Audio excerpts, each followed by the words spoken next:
All right, everybody, welcome to today's lesson, U.S. Imperialism in the Pacific. So here are our objectives and standards. Explain imperialism by the United States in the Pacific, and to analyze economic imperialism by American industry in the region. And take a look at the standards too, please. Our desired result: how did the United States move towards imperialism in the Pacific? So the United States and the Spanish fought against each other in the late 1800s. As a result of the war, the United States won, and they gained the Philippine Islands, Guam, and Puerto Rico. And President William McKinley favored imperialism at the time and believed that Americans could educate and uplift Filipinos in the Philippine Islands. Now, like we just said, Filipinos are those who live in the Philippine Islands. Many of the Filipino people did not want American rule after Spanish control for many years.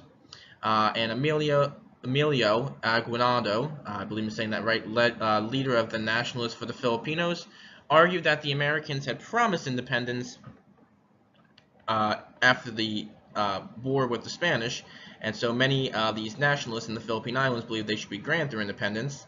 So they declared independence and formed the Philippine Republic.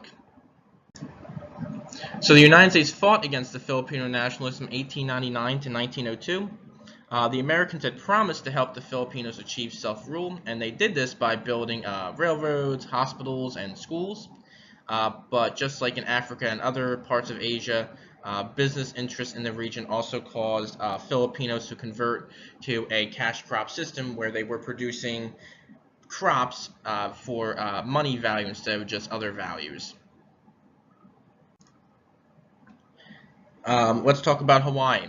The United States began to have interest in Hawaii in the 1790s when it served as a port, and in the 1820s, Americans built sugar plantations to support the rise of sugar production on the islands.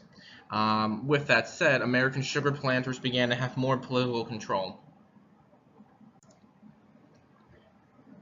In 1890, the McKinley Tariff Act eliminated tariffs on all sugar entering the United States. So what that meant was that this cut into the profits of American sugar producers on the Hawaiian Islands, meaning that Americans could get sugar cheaper from other locations around the world. So American sugar plantation owners began to look towards annexation as a solution. And for those of you who don't know what it means, annexation is when a country adds territory to it. So it would be like the United States adding Hawaii to our country. At the time, Queen Luikalani, if I'm saying that proper as well, came to the throne in Hawaii around the same time.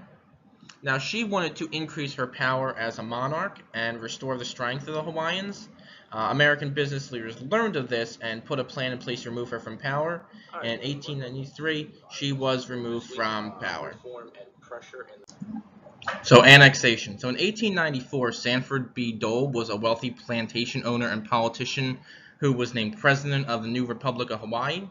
He asked the president of the United States to annex Hawaii, but President Cleveland refused. But eventually, in 1898, Hawaii will be annexed by the United States.